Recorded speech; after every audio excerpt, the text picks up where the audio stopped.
Start repetition.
Establishing the motivation by the power and truth of this practice.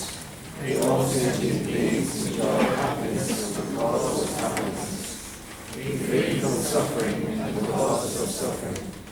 May they never be separated from the great happiness devoid of suffering. And may they dwell in the great equanimity that is free from attachment and aversion.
So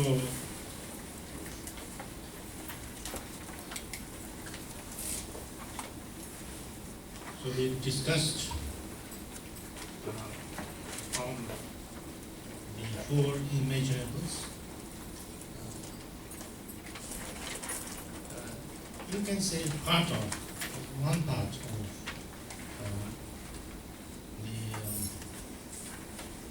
the practice of equality. And I said equality or equanimity has two parts. One is something that we start with, another is something that ends. So when we try to generate this loving kindness and compassion, then first we start to see this equalness.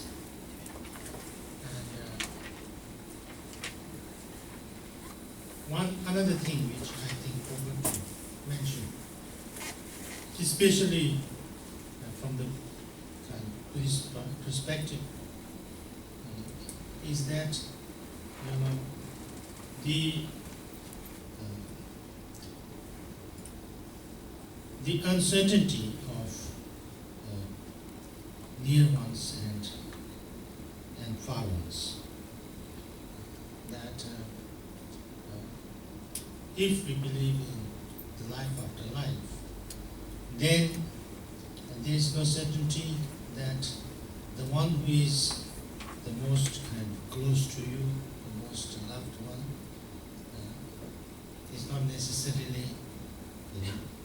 same one, next life, last life.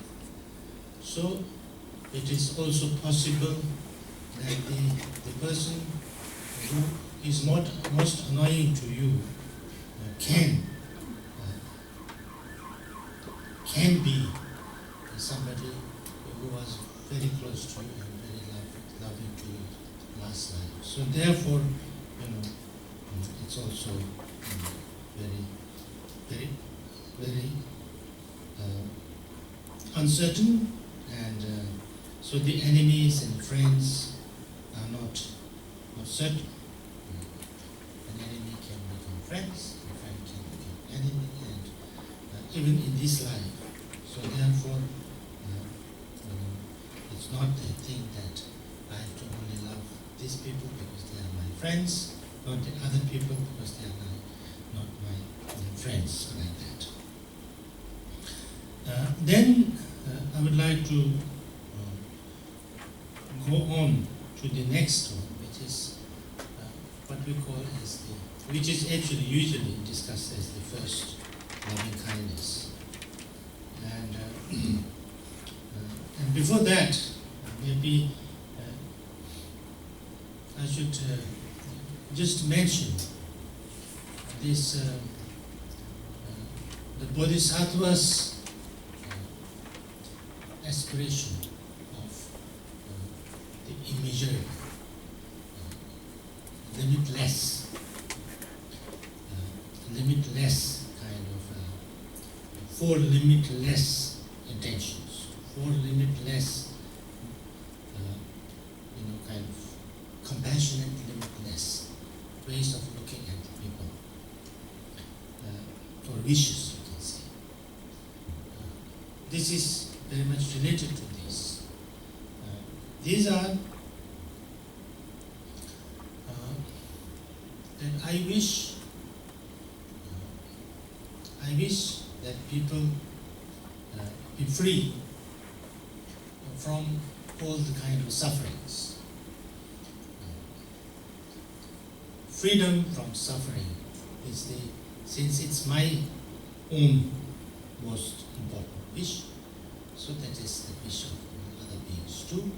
So that may everybody be free from every kind of suffering, pain, problem, fear, insecurity, dissatisfactions, even from the strongest kind of pain to the subtlest dissatisfaction.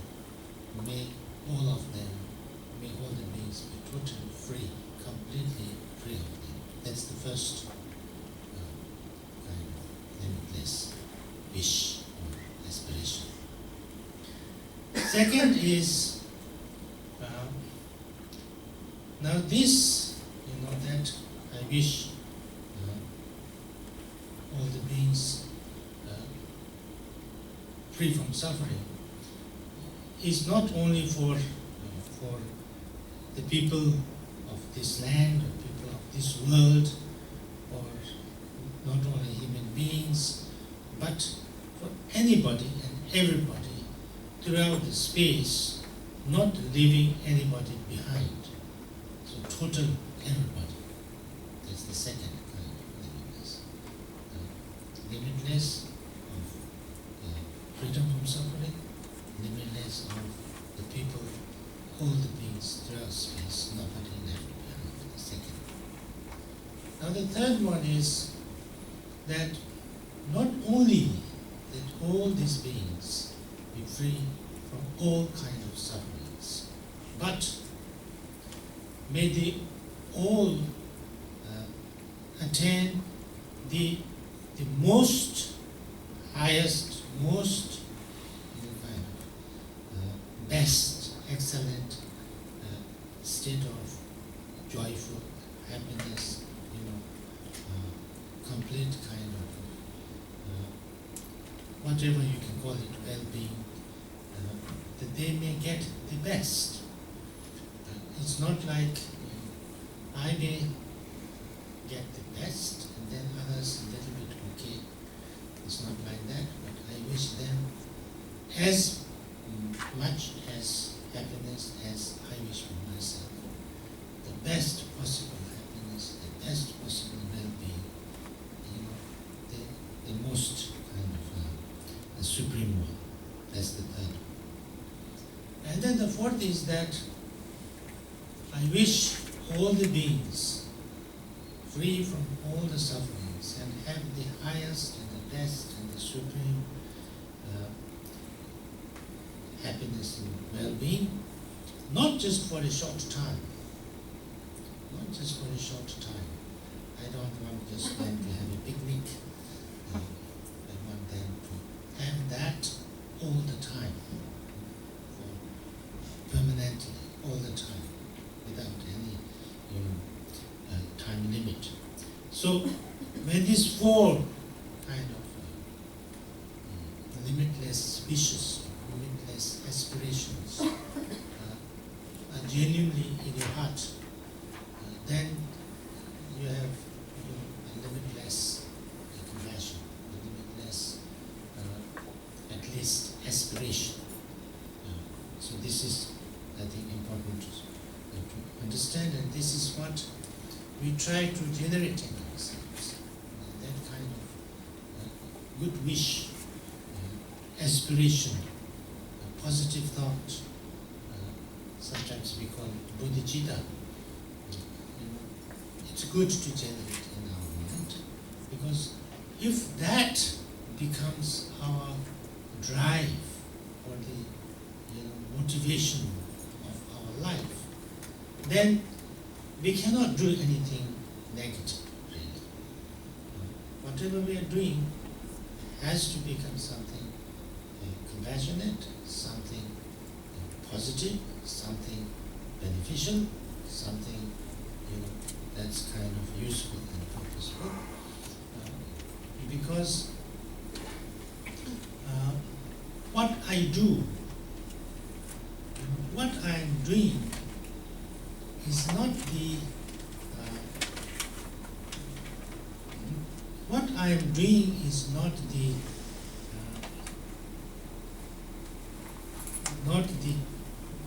criteria from which I can say I'm doing something positive or negative. But with what agenda, with what motivation I'm doing that is defining whether that whether I am positive kind of person or negative kind of person. This is, I think, very important.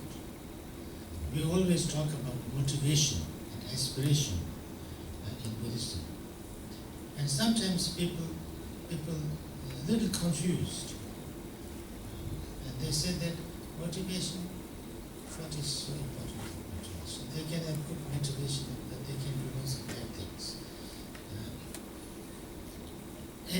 In fact, from Buddhist point of view, if you really have the good motivation, you cannot do bad things. Because what you do, the effect can be of various. I do something and it can have various effects, can be very good, can be not so good, can be less good, and things like that. But that is because of many reasons. That is because of many elements. What I am doing, if I do something, my action is one element out of many elements for whatever. So there's a kind of, I think there's an English saying, between, I don't know, maybe I'm not saying it really correctly, between the cup and the lip, there are 100 slips. There are many slips between cup and the cup and mouth, cup and lip, cup and lip. So it's a little bit like that. There can be many things can happen because there are lots of different, different elements there. I could be doing the right thing, I could be doing not so right thing, but whatever I'm doing, whether its a result is, what kind of result you have, you cannot say because of many causes and conditions. But if I really did with my really the best motivation, it cannot be a negative deed. It has to be a positive deed. At least I have a positive karma doing that. That's the general understanding.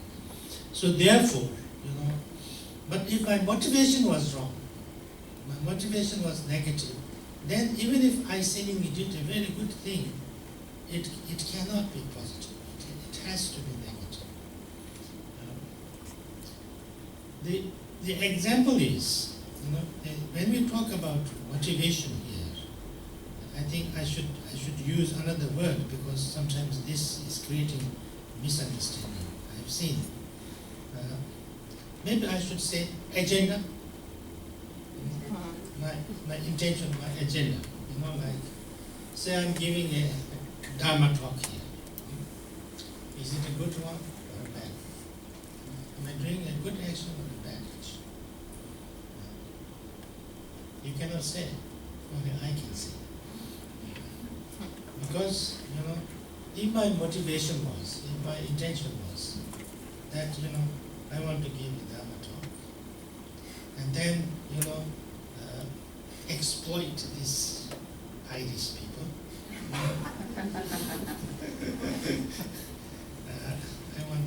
don't know what I want to do. I've done really something, I want to get all their money. I want to, do something like that, whatever. Then, it's wrong thing, it's bad thing, it's negative thing. Although what I'm saying may be, something to do with us teachings and things like that, and may be nice, but action is wrong because it's bad motivation. So that's why motivation is so. So if I give with that motivation, then I seemingly do something nice today. Tomorrow also a little nice, but after some time then you can see my motivation because I would have done something, you would see it. So therefore, my goal, my kind of intention, is not so good. So therefore, I can't be. But if this is the understanding. So therefore, the motivation is important, and then motivation can change. That's the problem. We can start with a very good motivation, and then it can get corrupted. That's why we always say we need to check our motivation. We need to correct our motivation. We need to kind of re-establish our motivation. We need to remind ourselves of good motivation again and again and again. That's why it's very important. That's why we talk always about motivation. Motivated with loving kindness, then it's good. Motivated with compassion, it's good. But if it is motivated by something else, then it's not good. So therefore, when I am well motivated, then it's good. But then suddenly, due to some reason, I can change. I get corrupted. My mind can get corrupted. First, mind gets corrupted. Then my speech gets corrupted. Then my body gets corrupted. You know how you get corrupted. I have more detailed information about that.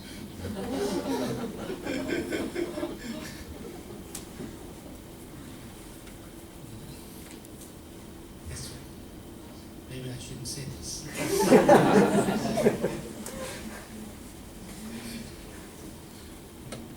It's a little bit vulgar word, but doesn't matter. I wouldn't say it. So, therefore, so loving kindness is, that wishing well. Actually, it's nothing but wishing well. Good wish. It's always Dalai Lama often talks about, a good heart. That's loving kindness. Metta in Pali, Maitri in Sanskrit. That's the loving kindness. I think people start to use the word loving kindness, not just love. Because when you love, then I think people can understand differently also. You can understand love by this romantic love. Then it's I don't say that romantic love is not love. It is also love, but it is a very conditional love. I say it like that. It's a conditional love. It may be very intense, but it is still conditional. It's very much connected and very much combined with attachment. Why I say conditional? Because it's like, I love you, but I love you if you love me. If you don't love me, then I hate you. It often happens like that. If you don't love me, then I hate you. So therefore, the love that can turn into hate very easily is not a very reliable love. It's a very conditional. That's why I say conditional.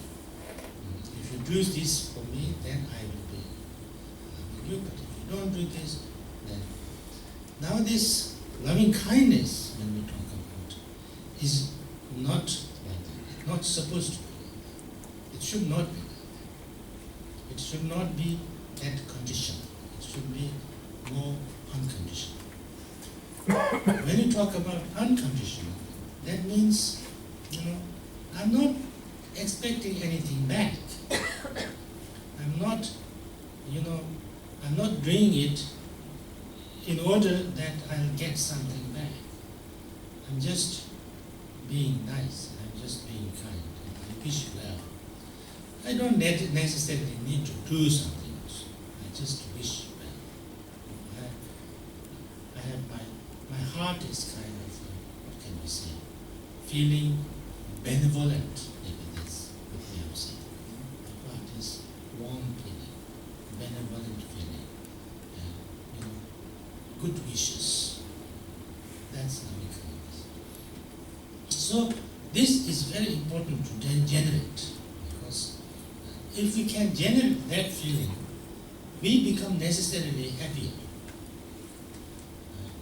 Necessarily we become happier, more joyful, more tension-free, and our heart becomes warm. So therefore, and then when we have that feeling, we don't have any kind of anger or grudge or hatred. So you cannot feel angry and then kind, loving kindness at the same time, because these two doesn't go together. So therefore, when we try to generate loving kindness, then we try to work on anger, hatred, grudge, therefore forgiveness. This has to go together, because unless we know how to a little bit lessen or get rid of our hatred, then we cannot generate this loving kindness in ourselves. So therefore, it's a very, very important part of the training, that to see very clearly, because this is very important, because when we say we should feel kindness, we should feel loving kindness to everybody, and we should not feel anger or hatred. It's not like an order. It's not like Buddha said, you should not feel angry and hateful. You have to feel very loving and kind. So I must feel that. So when I feel not loving, then so bad. Maybe Buddha is going to punish me. It's not like that. That way I cannot do. Or I'm really angry, but I cannot get angry because I'm supposed to get not angry or such. And that's why sometimes people say, I have the right to be angry. He did so understood this thing, so understood that thing. I have right to be angry. Of course you have right to be angry. Everybody has right to be angry. But does that do any good to you? Does that do any good to anybody? No. That's the question. So therefore, when people, it's not a question of who has the right or who has not the right. That's the kind of because I think it is very important to understand this. And once we understand this, I think then only we can do something about the anger. Otherwise, we cannot. It's not. Otherwise, then we will suppress. Then we will suppress it. I should not get angry, because I have to be loving and kind. But she did this. I have to be loving and kind. And then next time, I have to be loving and kind. And then it doesn't work, because you are not really loving and kind. It doesn't matter if you kind of show your teeth and I'm very nice and kind. So then you repress it, I think. That's how you repress it. So therefore, really deeply understanding that getting angry and getting hateful is no use, completely useless, completely needless. It's only bad for me and bad for others. So therefore, there's absolutely no use. The more we understand it deeply, the more then we can let it go without problem. Because then, of course, it will come up. The anger will come up, because that's our habitual tendency. But when it comes up, then I catch it and say, why I do like this, why I react like this, because it doesn't work, it doesn't do any good to anybody. It's not good for me. It's not good for my health. It's not good for my beauty. Yeah? Because when you're really angry, all the, what do you call it? Veins will come out. You have lots of these things, what is it? Wrinkles, and then, and eventually you have blood pressure, and then, you become red and blue. Your nose becomes red first. So it's no use. You become angry, you become unhappy, you become, sick. So what's the use? So therefore, when I understand this deeply, then I begin to let go. Even if I can't be too nice and too kind and things like that, I begin to let go. And this is also very important, that it's not about never getting angry. It's not about that. If I get angry, it's kind of okay, it's natural, it's my habit. But then not keeping it, that's the whole point. And to keeping it, usually we need to kind of reconfirm it. We need to kind of put fuel to it. Yes, that was bad. If somebody said this or somebody did this, that's really bad. Really bad. Oh, that's not really good. And then, yes, and also last year he said something like this. And the year before last also. And then, his father also did something. Sometimes you can build up. Otherwise, it will go. Every emotion goes. So therefore, once we have the understanding, then I think it's not so difficult to let it go, because it all goes anyway. Everything, all the emotions, kind of change. Our thoughts and emotions are not very permanent.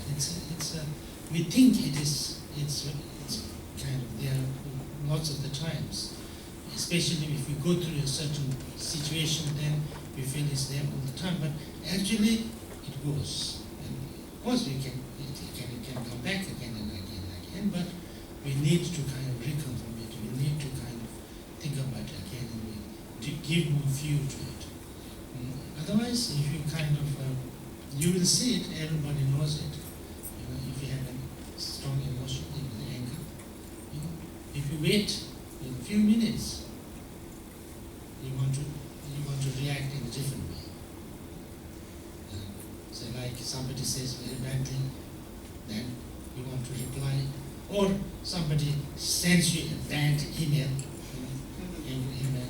and you want to reply back angrily, but you don't send it, and after 10 minutes you look again, you want to retweet. And this very often, and that's the experience before also. The one American president, I think it's Lincoln, was it Lincoln? He said that he writes a letter, there are lots of letters that he didn't send. During the war, I think there was a kind of a war, a civil war, was it? Yeah. And then some generals or some people were doing things which he didn't like, and then he was writing a letter, very nasty kind of letter, and then he never sent it. Many letters like that. So he said that you keep it, then next morning you don't want to say the same thing. It's different. That's the way it is. So it goes. The emotion changes. So that's why this Shantideva said also, when this kind of thoughts or emotions come up, you just delay your reaction. He says, be like a log. Log is a piece of wood, piece of whole wood, big wood. That is not easily kind of easily moved around. So it remains there, even the rain comes, even the wind comes, it just doesn't move around. So in the same way, you just don't react. If you don't react, but remain kind of without reaction for some time, then you have a different way of reaction next time. So your emotions change. You want to react in a different way after a few minutes. So therefore, that's letting go. That's what we call letting go. But then another thing comes. But that, if we don't have the right way of thinking, then we don't let it go. It comes back again and again. This person did bad to me. This person insulted me. This person, kind of is really bad. This person, that's why in Dhammapada it says,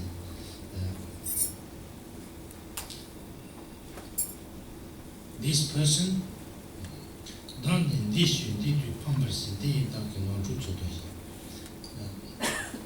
this person abused me, cursed me. What is it? Can you English? You remember? Look how he abused me. Look how he threw me down, beat me. Live with such thoughts and he live in hate. Yeah, that's it. She's very good. So, if you keep this kind of way again and again and again, then you don't allow this to go. So therefore, yes, we have maybe this person abused me, this person kind of beat me, this person insulted me, whatever.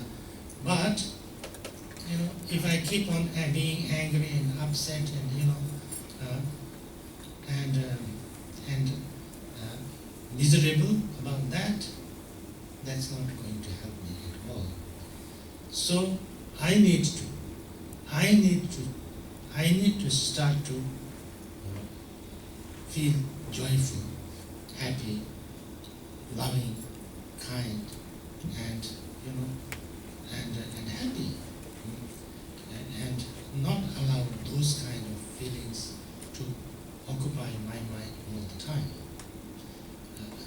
When I decide to do that, that's what we call forgiveness.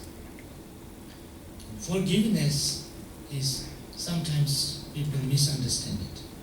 People misunderstand it as, like consenting or, like accepting the other people's negative actions as something okay. Then that's forgiveness. People think like that if somebody did something wrong, something bad thing, and then when I say, now I forgive it, then you think that that action is kind of, I accepted this action as something okay. People think that, that's forgiveness. That's not forgiveness. The forgiveness is not like that.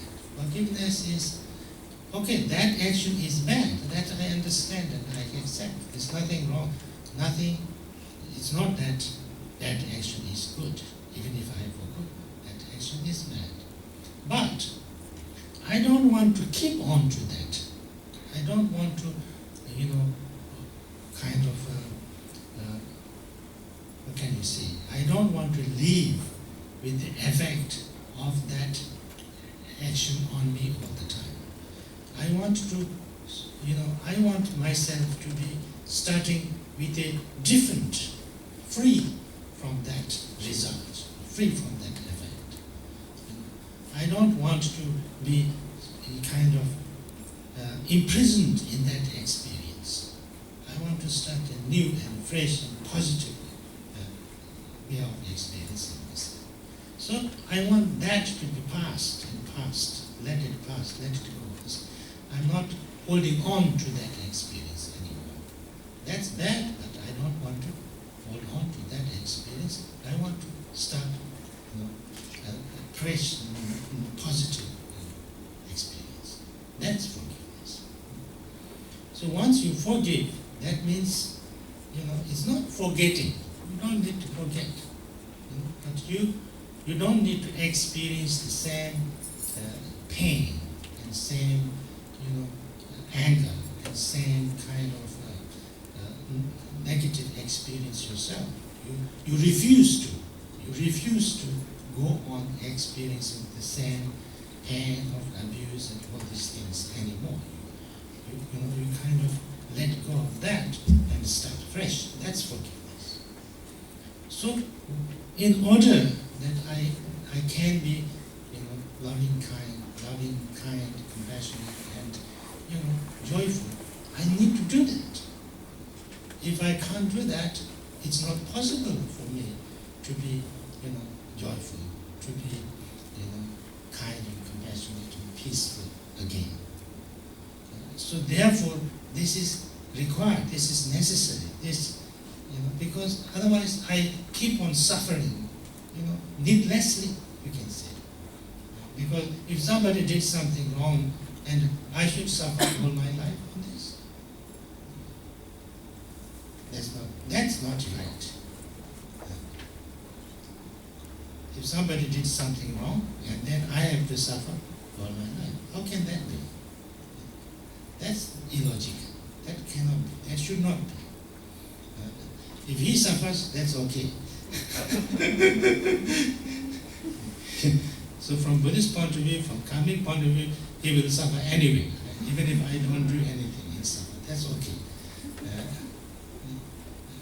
But after some time, maybe I will also feel that maybe he should not also suffer too much.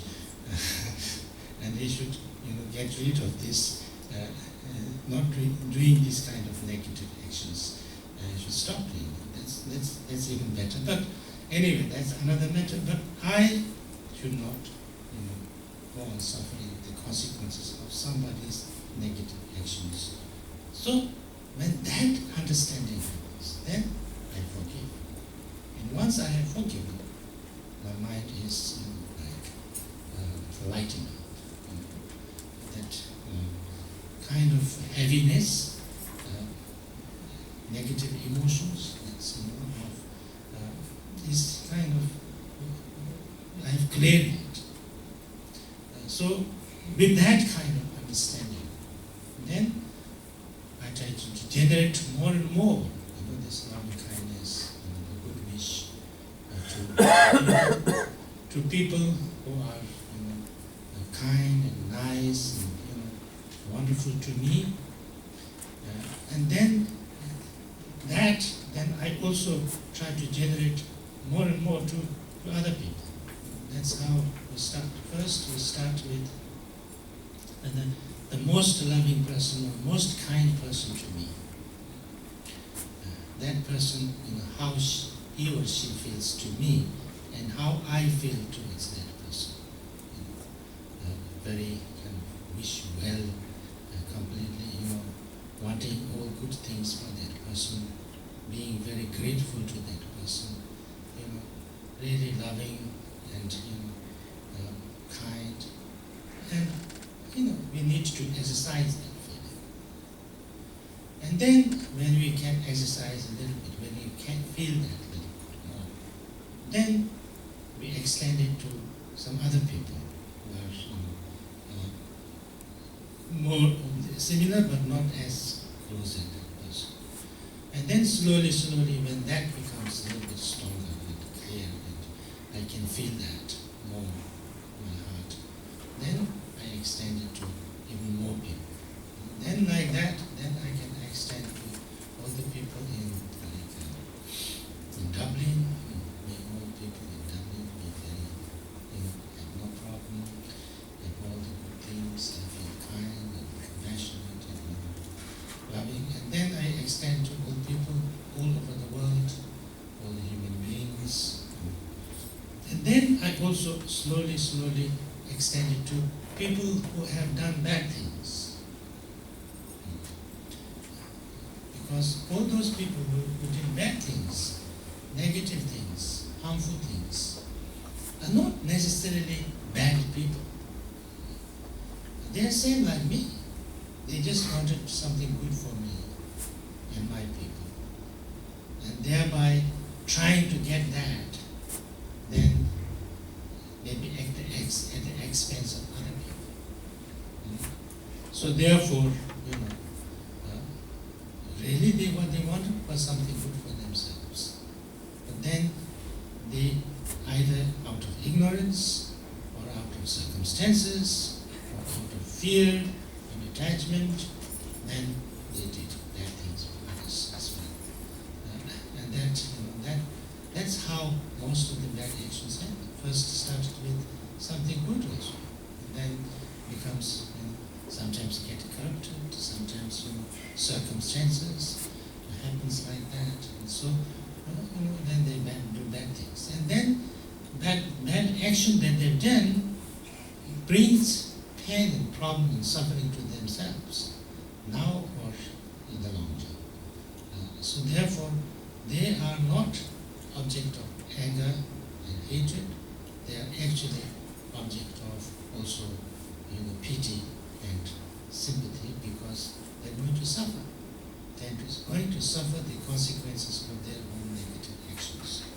So therefore, when somebody is creating problem for themselves, causes of suffering for themselves, then why you need to hate them? There's no need to hate them. They get negative, result of those actions anyway.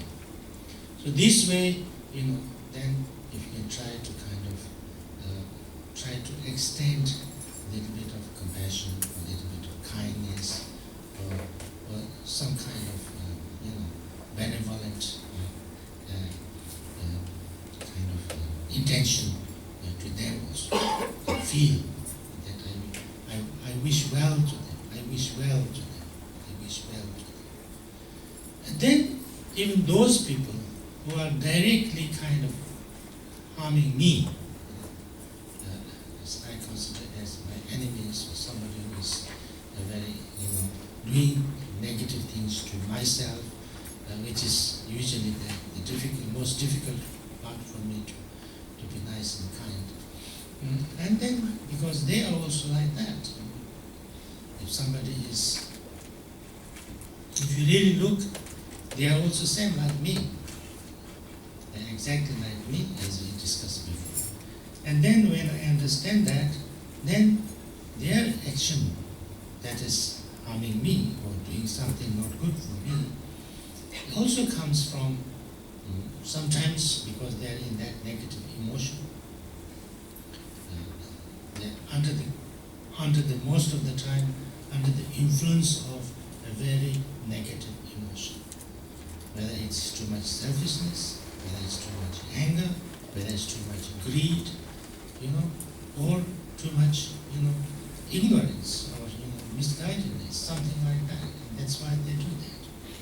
So therefore, and they really, what they really wanted is to be happy themselves. That's all. But then the consequences brought them in this action. So therefore, and also if they've done something bad, they will have the consequences of that action anyway. So I don't need to wish them bad, I need to wish them good. I need to wish them that they stop doing these negative deeds. They get what they really want, which is happiness and joy.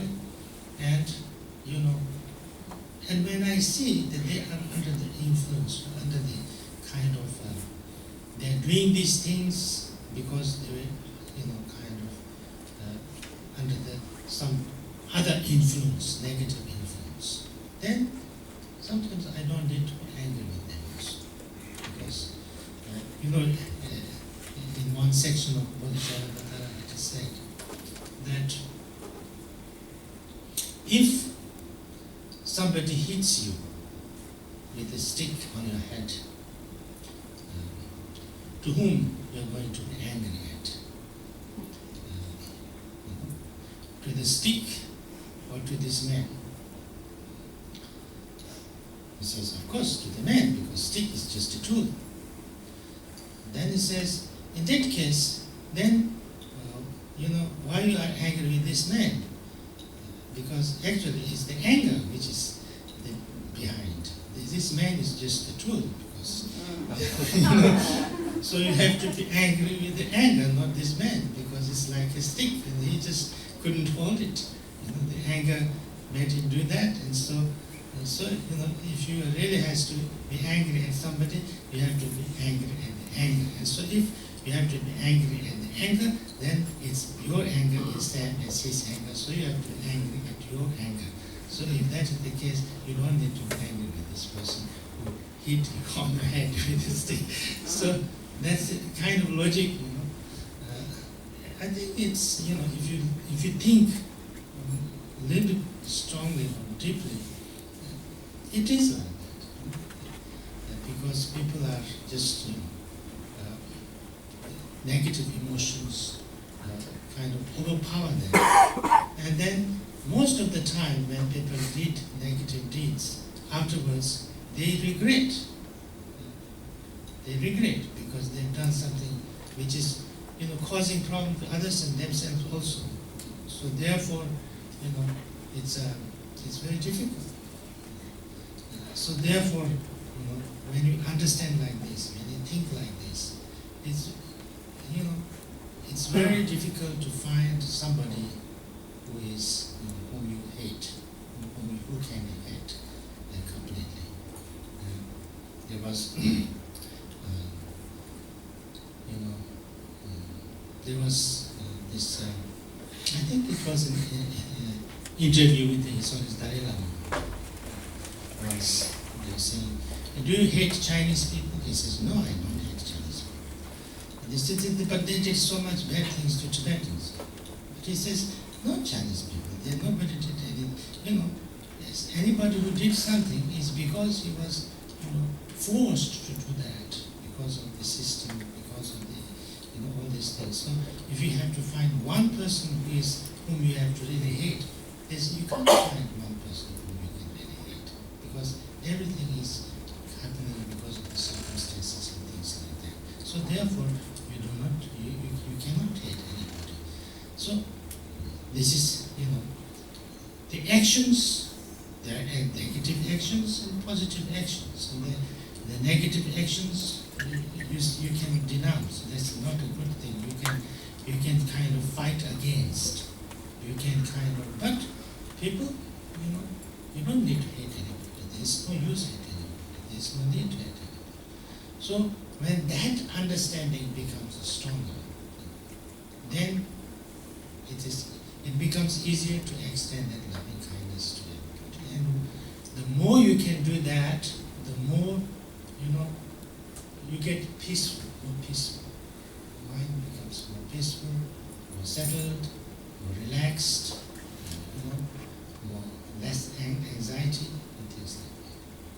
So this way of, through thinking, through understanding, and through that way, to kind of generate more feeling of loving kindness is one way. Usually we call it the Sutrayana way. Then there is the Tantrayana or Vajrayana way, which is slightly different, which is, we call it, using the result as the path. And this is something which is also, I think, important, because I would like to talk about this. Usually when people talk about, the 4 immeasurables and things like that, we don't talk too much about this kind of Vajrayana way, because it's coming from a certain kind of source, so we only talk from the Sutrayana point of view. But I think this Vajrayana way is also important, because I think it is like Tibetan Buddhism. There's a little bit, something little strange sometimes. Because in Tibetan Buddhism, when you study, we study sutras, we study Sutrayana level of things. All the studies you do in the Shedra and in the colleges, in the monasteries, is Sutrayana. But when we practice, we always practice Vajrayana. And we have been doing lots of Vajrayana practice. We don't understand too much because we never studied. We studied all the Sutrayana practices, which we don't practice too much. Sometimes it is a little bit like that. So therefore, I think it's important to kind of combine together.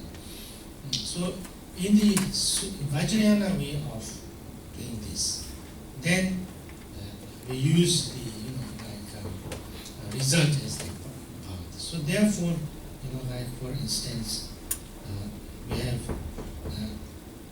we have like Buddhas and Bodhisattvas, the concept of Buddhas and Bodhisattvas. Like Shedzik, which is the embodiment of compassion, supposed to be, the perfect and the great, completely compassionate being, who has no kind of infinite compassion towards every being, and wishes to bring all of them to the kind of lasting peace and happiness kindness of complete enlightenment, even before himself. So that kind of compassion.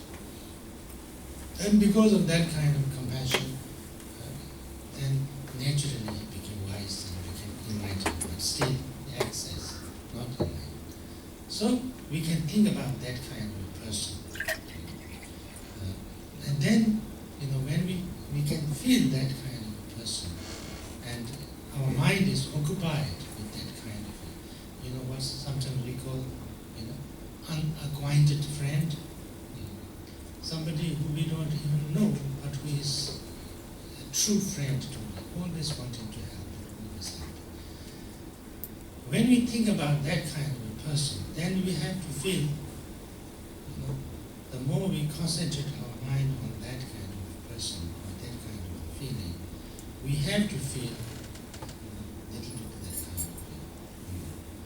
So, by concentrating on that, using that as an object of our meditation, so we generally, it's not, we even not necessarily think all the people and say, I have compassion to them, I wish them well, or things like that.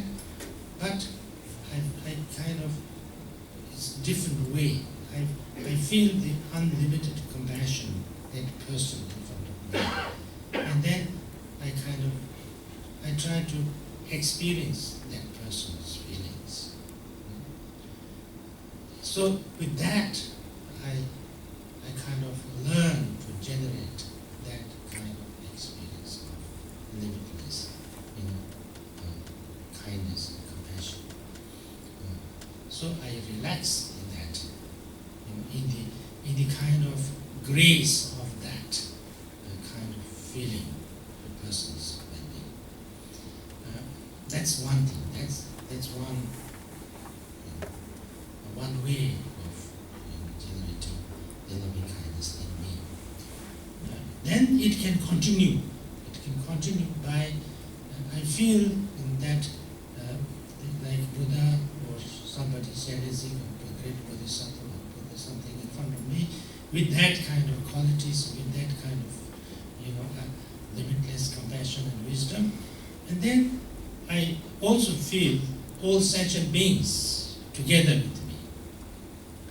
I feel that I'm here with all the sentient beings, together with me, especially, my dear and near ones, and especially also my not dear and near ones, my hated people. If I have somebody who is not nice to me, somebody I don't like, somebody who is supposed to be harming me, or things like that, even those people in front of me.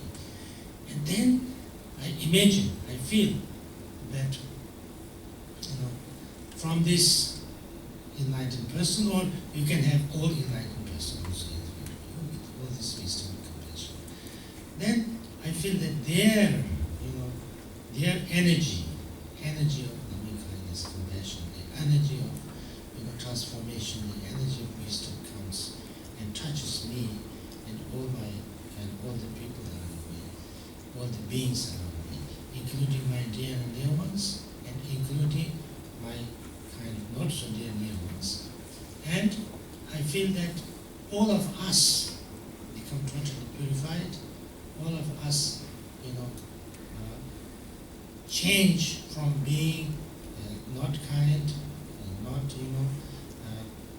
compassionate, angry, jealous, ignorant, confused, kind of being, unhappy, anxious and fearful being, to completely, kind, compassionate, peaceful, joyful beings. So I feel that not only me, but everybody has transformed like that, become like that.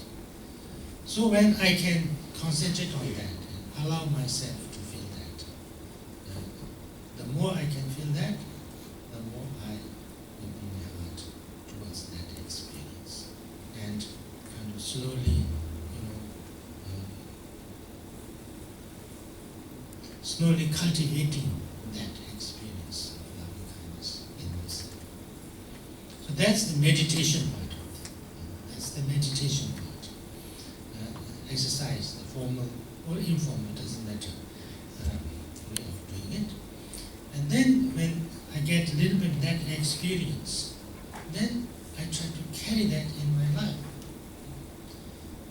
Carry that in my life. And when there is, of course, there is always provocations. In my life, there's always provocations. Without provocations, there's no reason why I should be angry, or I should have negative feelings, or I should be upset. If I'm upset without any provocations, then I'm mad. Then I have to go to the psychiatrist first, or to a doctor.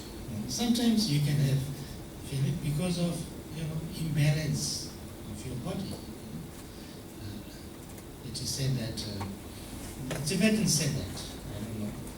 If your liver is having problem, then you get more angry. They say.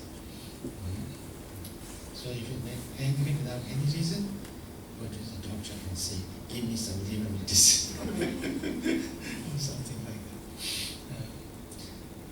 But then, when that provocation comes, now here is the real practice. Here's the real practice. Now here, now that the meditations, these are training.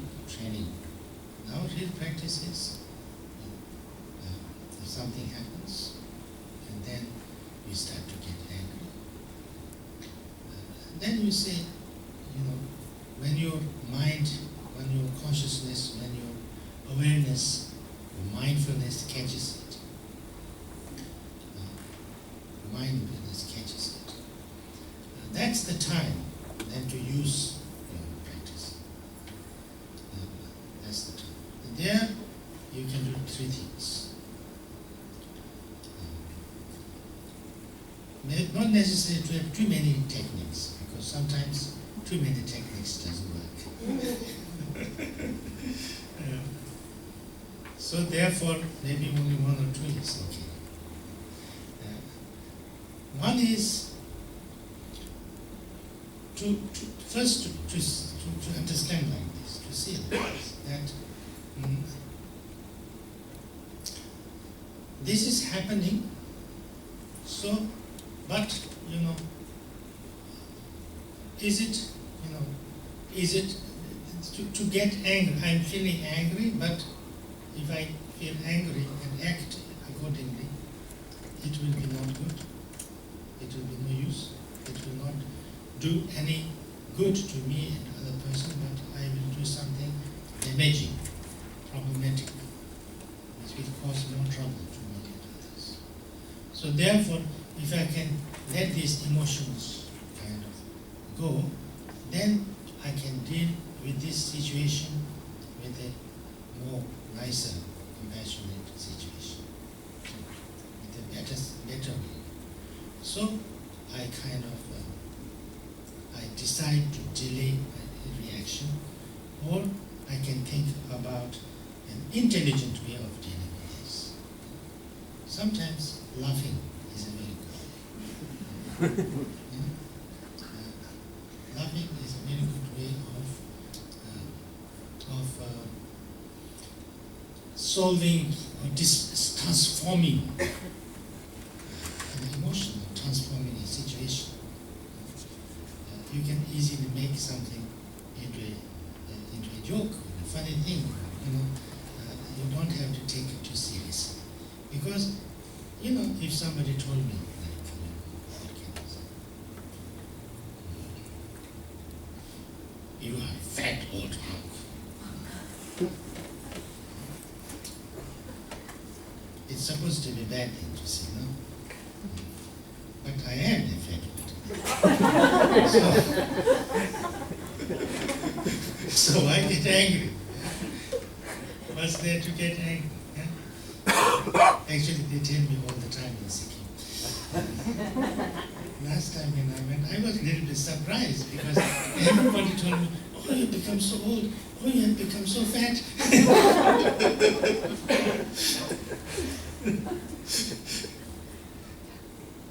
Yeah, I laughed. I really felt like laughing anyway.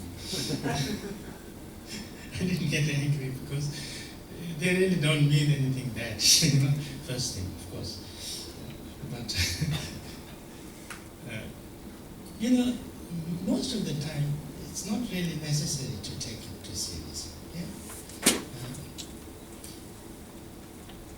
Because if I mind too much, the more I mind, the more I get, what can you say?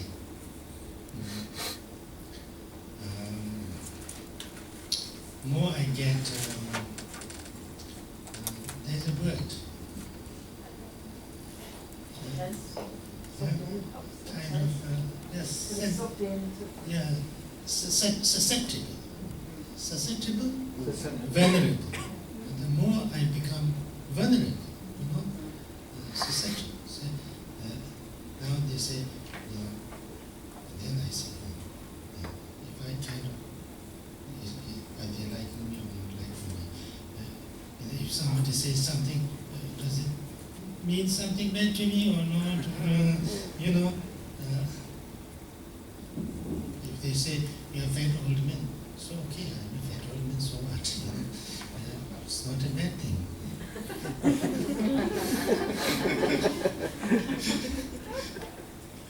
That's the truth, yeah? So how can I be angry when somebody tells me the truth? Yeah? And sometimes it's just a way of saying, you know. They say, oh, you're becoming a fat old man. You say, you're a fat old man. A little bit, yeah? That's also. But it doesn't matter. So the more I take it seriously, and more I take it negatively, more I become like sensitive and then it becomes so used to that. I become so like nobody can say anything. It all hurts me, you know. Like it becomes like that. You know what do you call it? So vulnerable, so sensitive, so paranoid, so kind of Then the traditional example is like a ball of pus. I become like a ball of pus. Pus, when a wound it becomes pus, then somebody touches, it's very sensitive, no?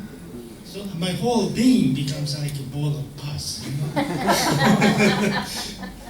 And it's not because of their fault, it's because of my fault, If I become so sensitive, I'm bound to get hurt. I'm bound to get hurt. So I should not become that sensitive. I should become less sensitive. I should become, because otherwise I'll be always angry. I'll be always hurt. I'll be always, upset. I'll be always, then no use. What's the use? So I should make myself. I always say this. I feel very strongly about it, that I should never allow myself to be hurt, either by near and dear ones or by my, foes and, kind of enemies. And I think, I strongly believe it can be done, because whether I am hurt or not is about me. It's not in others' hands. It's me. It's their business to do whatever they want. It's my business to protect myself. If somebody, that's why it's how I see, how I react is the most important. To know that is very important. if I make myself unhurtable, nobody can hurt me. This is extremely important. This is, I think, very, very important because most of us think that how I experience depends on what happens. And it's not true. It's not true. What happens is one thing, and how I react to it, how I am affected by that is totally another thing.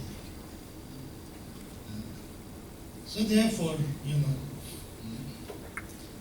first thing I decided that whatever, my elders say, my mothers and fathers, uncles and aunts, I let it go from here to here. Yeah? So it's their duty to say, it's my duty not to listen. Well, listen sometimes. I don't need to keep it inside. It's no use. And then, it is possible to change my way of experiencing by changing my way of reacting to it. I had a story which I thought was very nice actually. It's a Zen story. I might have told this story here before, so there are some people who are not here before. There was one Zen master, and he had a new monk, a very diligent one, a very kind of enthusiastic one. So he said, I really want to become enlightened very quickly. Give me something, strong to do, something, intense. Let me do, practice, really hard. Give me something. Just tell me what to do. I'll do it. Then the teacher said, okay, if that is the case, then I can give you some practice. You really want to do it? He says, yes, I do whatever. Then he said, okay, then now you have to get insulted every day. Every day, 1 hour, you have to find someone to really insult you. Insulting is very difficult. But you have to pay for it. You have to pay. So you have to pay somebody to insult you 1 hour every day.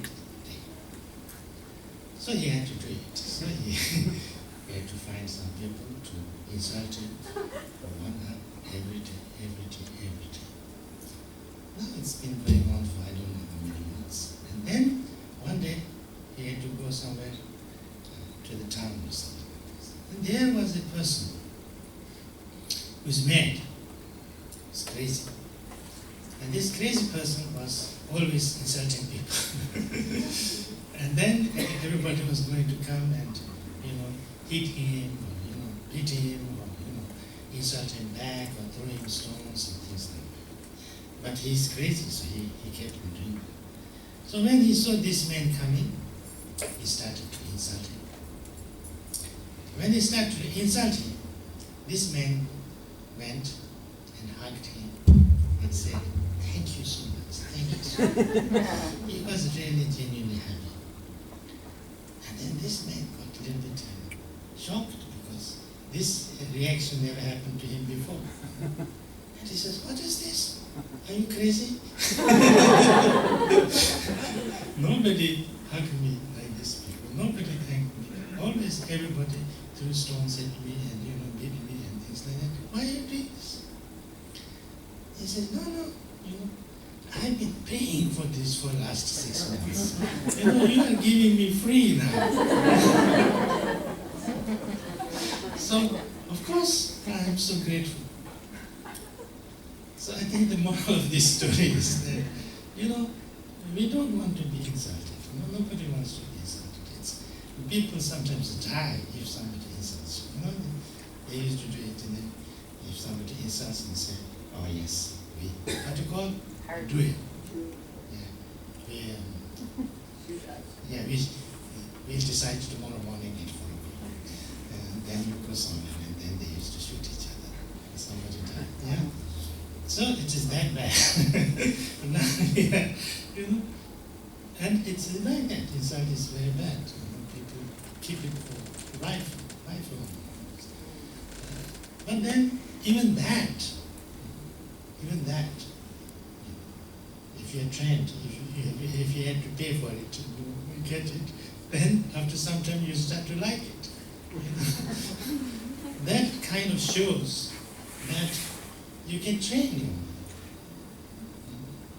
So if you train your mind in such a way that even if people insulted you, but you didn't get hurt, then no, nothing can hurt you. Nothing can hurt you. So how much you hurt is about you.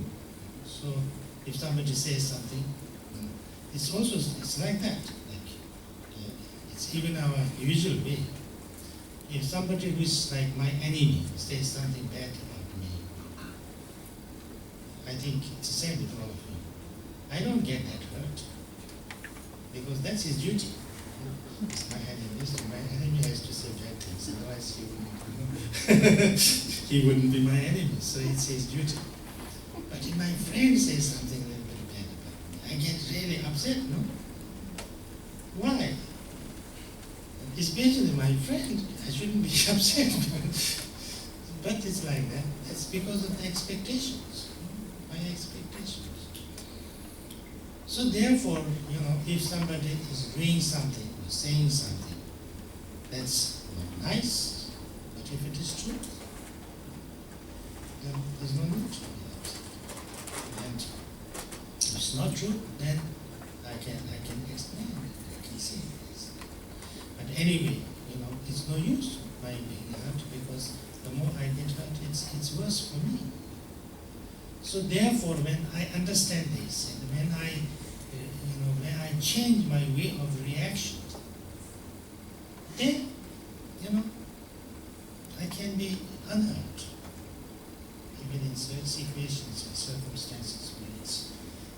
I don't have to be so defensive. I don't have to be so afraid of, criticism.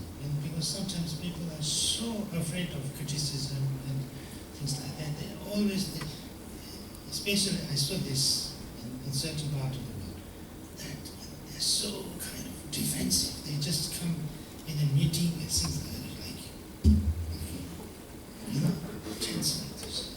And then even so little bit something which might be concerning me, I immediately fire. And then of course everybody does that. And it's a tremendous problem. It's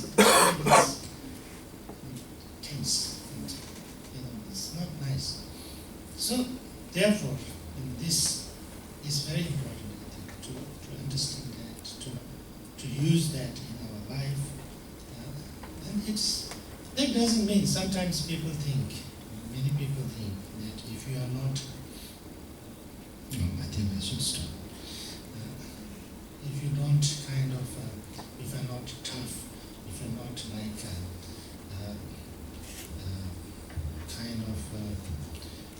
little bit negative, if you're not a little bit, if you're too kind, then you cannot be very,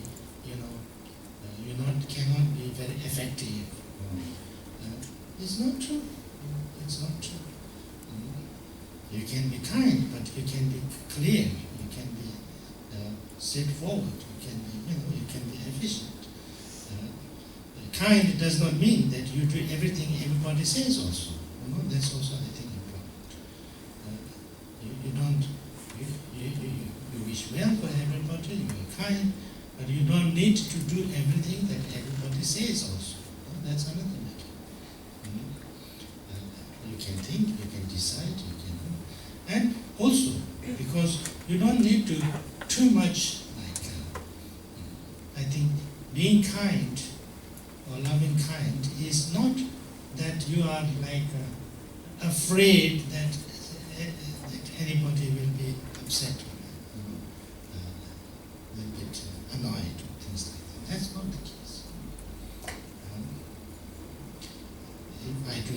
everything, I do the most possible best thing from my point of view, and if some people get a little bit annoyed with it, so what? Yeah? I cannot possibly, make everybody always happy. Nobody can. So therefore, what I try to do, I should try to use the best of my knowledge, my wisdom, my also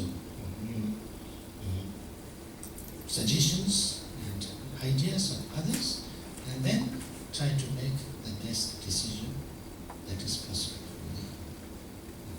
And then, if that kind of is not nice and not agreeable to some people, I cannot have that one. So therefore, it's not being kind is not equal to doing whatever everybody says, or being kind of trying to be, can you say, trying to be nice to everybody. Yeah, you have to try to be nice to everybody, but not necessarily do everything. That is not possible. So this, I think, is important to understand. So anyway, I think I stop here, and if there is any discussion, questions, or yes. I just have a question about anger. Yeah. That's a lot of anger at different times in my life. Still do. Mm-hmm. I wonder, is there a value sometimes in looking at the anger, and feeling it and looking at it and trying to figure out what it is about or something? Like, sometimes I know I learn something about myself or something from the anger. It's like, oh God, there I go again, I'm doing that thing or something. I don't know. Sorry. Do you think there's a value in looking at the anger, in trying to see what the cause of it is? Yeah, why not? You can look at the cause of the anger. You can. I think that's not bad. I think that's good. You can look at the cause of anger, why I'm angry, whether what exactly is the thing that makes me angry, and what does it do to me, this anger, and what does it do to others, and how does it affect my actions. I think this is important to know. Then you will find that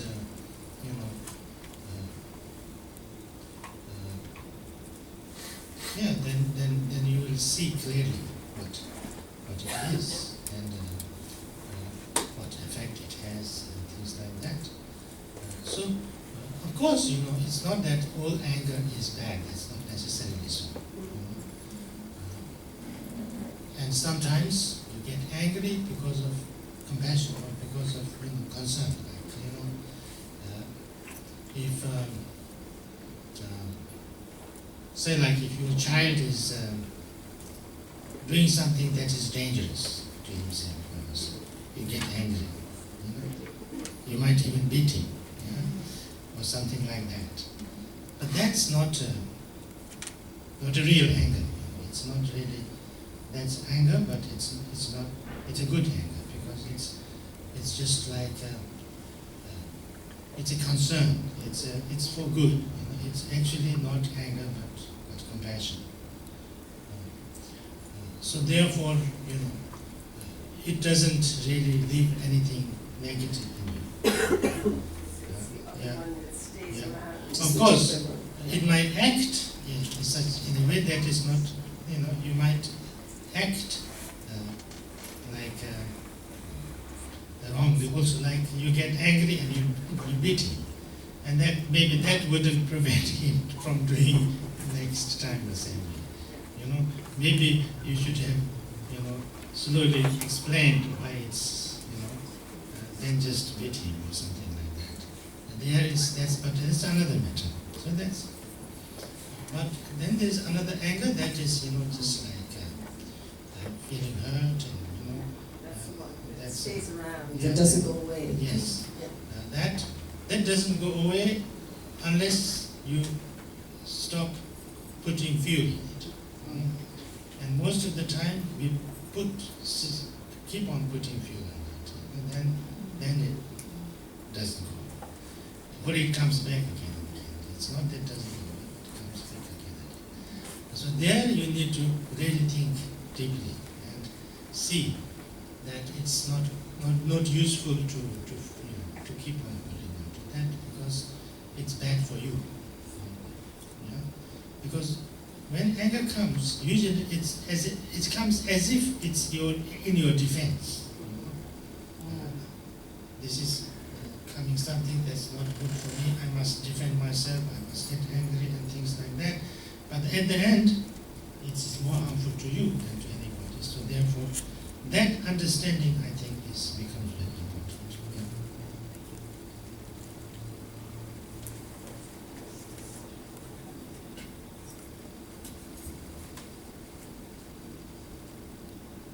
Yeah. Sorry, Rinpoche. On reaction, how should one react if someone is hurting someone you love? Like, for example, if your child is being bullied or something like that.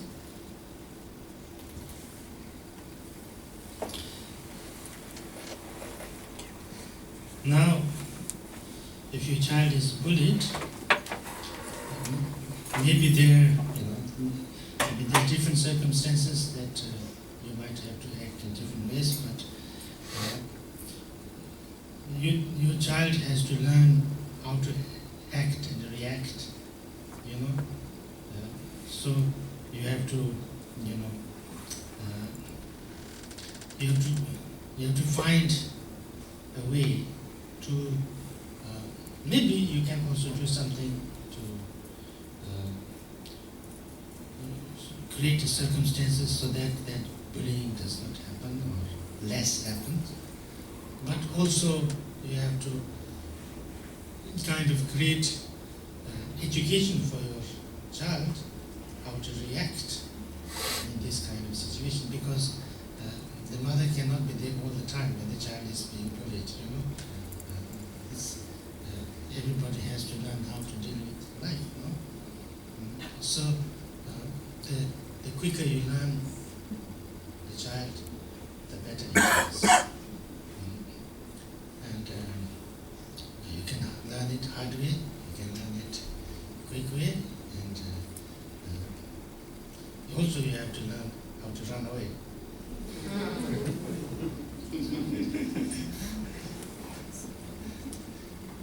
And also, this is also very important thing that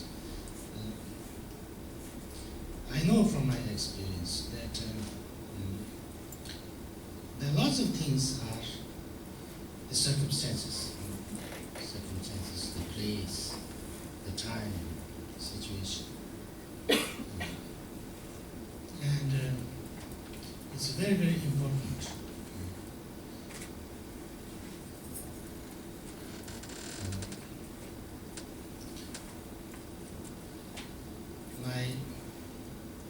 Some old people used to say that, like, if you want to get into trouble, then you go at night where lots of people are there and they are drinking. Then you can easily get into trouble. It's true, if you go at night to a place where lots of people are drinking, then you most probably get into trouble. So this is just an example, but the circumstances, the situation, and things like that, even if it's the same kind of people, I think it's very important. So one of the things that I learned how to kind of, one is that you don't mind too much. You don't mind if people call you names.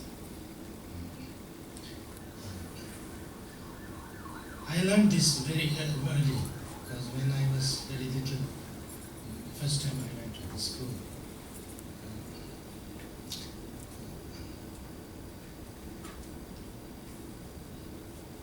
I was a fast learner, so I learned alphabet in one day.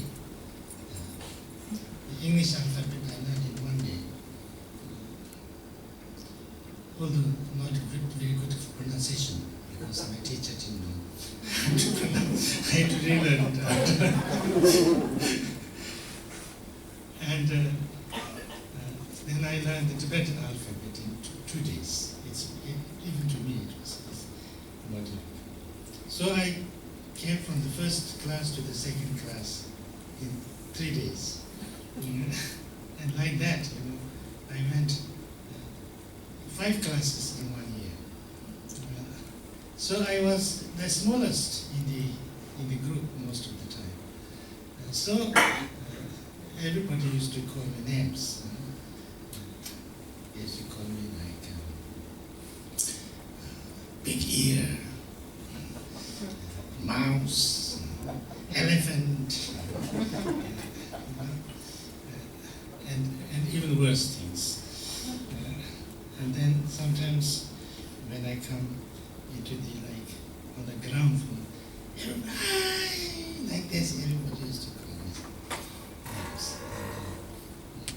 Then I became a joker in the school because I didn't know how to dance. I never knew how to dance. And the teacher asked me to dance. And I danced. Because I didn't know how to dance, it became the joke of the whole school. Everybody laughed. And since then, every time I was there, they asked me to dance. I didn't know how to dance. So everybody knew me, so everybody called me names. And in the beginning, I was fighting with them.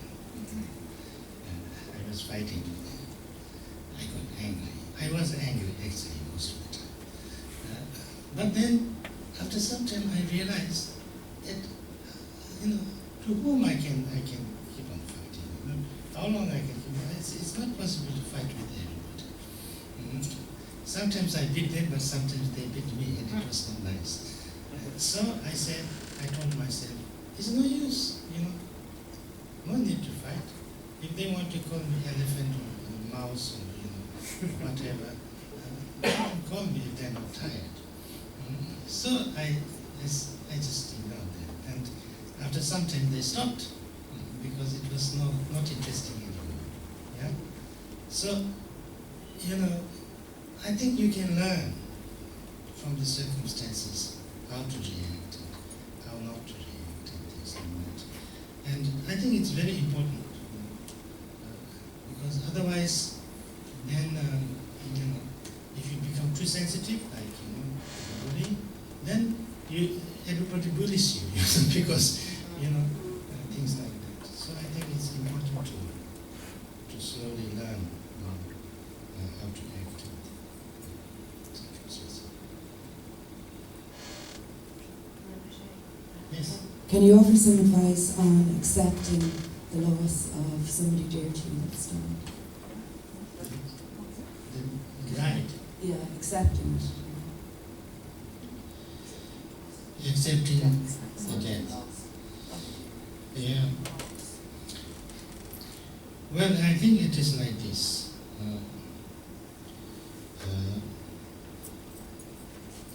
Usually it's for everybody. Somebody you love, and then they pass away or die. It's very sad. It's very painful.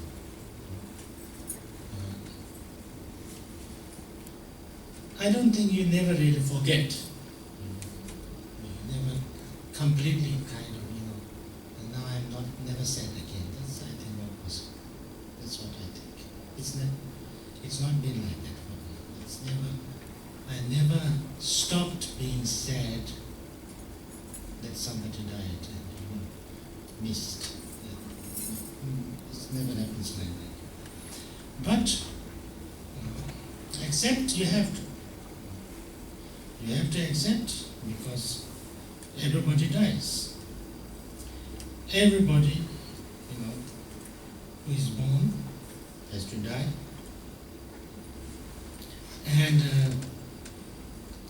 And you are also dying. Everybody is dying. It's not that that person died and I'm not going to die. I'm going to follow who knows when. So therefore, to understand and deeply understand that everybody is dying. Everybody is dying. When dying is totally uncertain. It could be any time, It could be today, it could be tomorrow, it could be next year, it could be some years after. Nobody knows. So everybody is dying on that road. Sooner or later it's happening. So therefore it's just a matter of a few years before, a few years after. So I think we need to, it's painful, it's not nice, but we have to accept that there's no other way. So that understanding of impermanence, understanding of uncertainty, understanding of inability, what do you call it? That there's no other way. Inevitability, I think that has to be clear. And then, also, I think we have to think that that's very sad, but that doesn't mean that we have to live few days or few months or few years we have in a very negative way, in a very sad way, in a very bad way. We don't know how many days left for us to live, but this, whatever few days or few years we have to live, we need to live it as purposefully as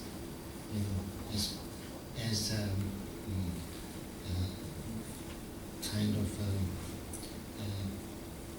best way that we can. So I think that's the understanding. I think I once wrote a small poem when my aunt died. I had an aunt who died at the age of 92 or 93, something like that. And she was such a joyful person, but she had such a hard time in her life. When we started to come out of our country at that time in '57, she came to our home, my family, 2 days before, and then her husband and her husband's family were following after 2 days. So when they come, on the way they met the Chinese army and they were all shot dead. The whole family was shot dead. And she had 2 sons. And one was a Kempo, the elder one, who was my teacher. Another was a younger one, who was also a monk. Very nice person. And after 1 year on the way, when we were coming out of, he got sick and he died. And then when we arrived in India, after a few years, I think it was in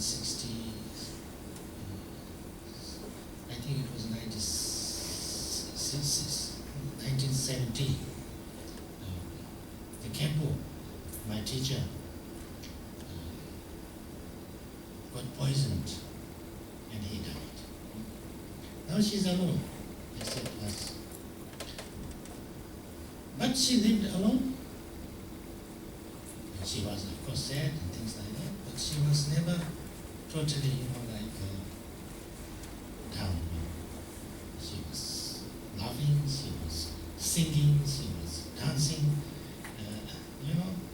she went everywhere, she did little business for herself, she supported herself, and she did lots of dharma practice and things like that. But then she had lots of sweets in her.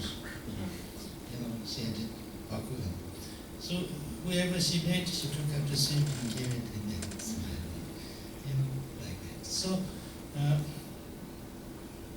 till about 85, it's almost 90, she was still dancing and singing and things like that, and telling jokes and like that. So she lived completely happily. So she used to say that, yes, I've had lots of problems, lots of things in my life, but the life is very uncertain, life is very short. I have no time to be unhappy.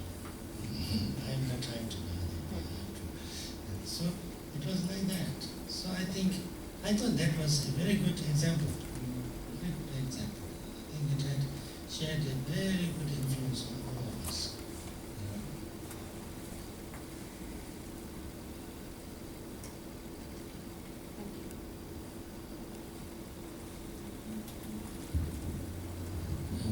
Michelle.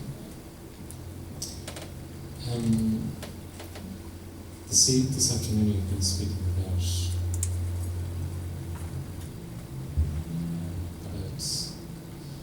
just letting things go, not getting into patterns, not getting caught with anger,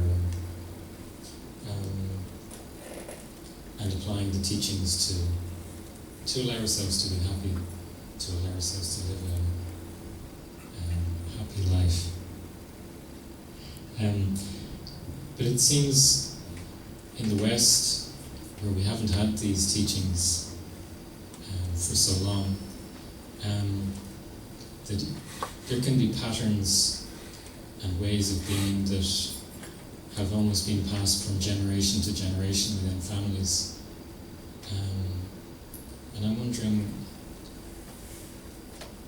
is there something stronger or more a deeper kind of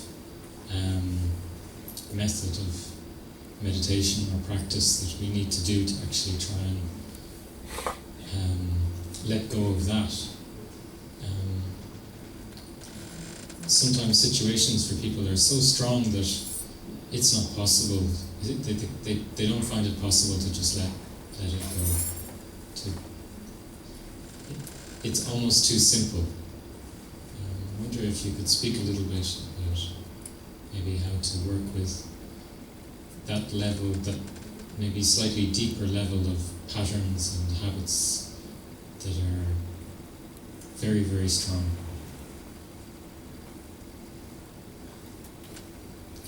Well, the patterns are very strong. Patterns are very strong, emotions are very strong, habits are very strong. Actually, I'm not saying, or nobody is saying that it is easy. It is not necessarily easy. But there is, when you really see deeply, people say that it's not possible to give up. I cannot give up. I cannot let go.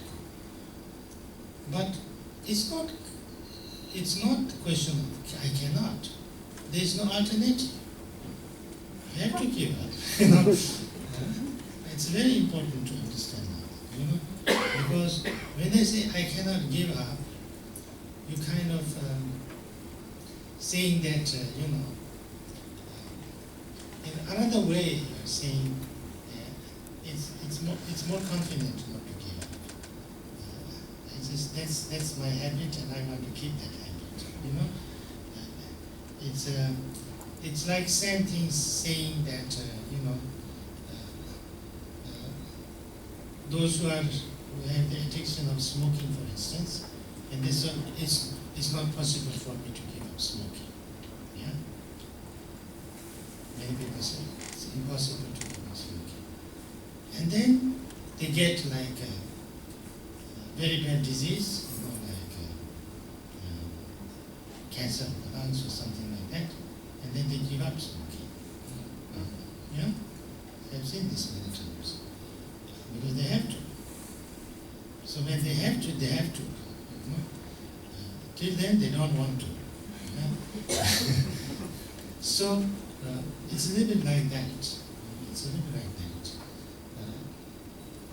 Habits are very difficult to change and are difficult to give up. Like anything else. But therefore, you need to kind of. That's why we have to reflect. That we have to think. That we have to see very clearly. That if I don't give up, then what? What happens? If you let go, then what happens? Yeah? And sometimes, those who say that I cannot let go are people who never even wanted to try. It's a concept. It's kind of. No, it's not possible. But if you really do it, maybe it's possible. Maybe it's possible. Because eventually it's nothing, it's not that you will never have any anger anymore. That's not the case. But it's just a matter of this moment, when I'm angry, thinking about something else. Yeah? So, somehow, whatever reason, I'm getting angry. When I'm getting angry, my mind is on what was wrong. No? This person said that, this person did that, whatever went wrong, there my mind is. Now you try and see whether your mind can be on something else, something different. Book, flower, seed, or something nice. Then see what you feel. At that moment, your mind is not it. Then again you come back, you think about that, you get it. So it's not that you cannot possibly get out of that. You can, you have. But you don't kind of, it's your habit to get angry. It's you concentrate on that. You see this as something that feeling is kind of okay for you. You don't really see deeply that that you can change your experience. Your experience is not only dependent on the circumstances, but your experience can be something within yourself. So, therefore, it's necessary to exercise. It's necessary to practice. It's necessary to practice. And it's not only in meditation, but in life. No? And there was one lady. One lady lecturer in my university, and she was very nice. So we became very friendly and very good friends. But she was very, what can you say, short-tempered. Anything happened, she used to, kind of be the first to shout. And then she says, I can't. I have to. It's not good, but I can't help. So when there was a meeting, she used to shout. There was a students doing something, she used to go and shout. And then I said, don't do this. Why you want to get into trouble all the time? And she says, but I cannot. Then one day she said, please, can you remind me? Can you say, So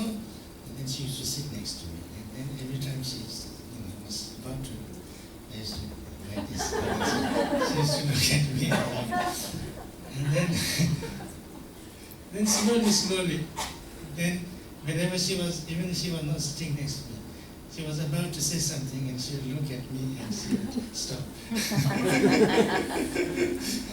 And she completely changed afterwards. She said that now she doesn't feel like doing that. It's kind of over the years. But I think it can happen. It can happen.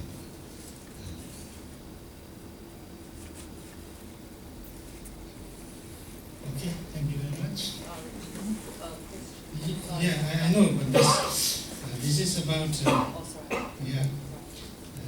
the question is, you mentioned this morning, that you have had overcome lots of difficulties. Is it possible for you to talk a little bit about your life for the benefit of people currently going through difficulties?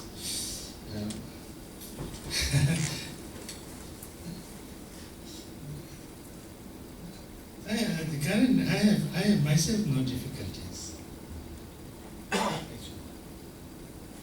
We'll talk about it tomorrow. Please come up. Dedication of marriage. Through this marriage, may all beings attain the omniscient state of enlightenment and conquer the enemy of false delusions. May they all be liberated from the social samsara and from the timing waves of birth, old age, sickness, and death.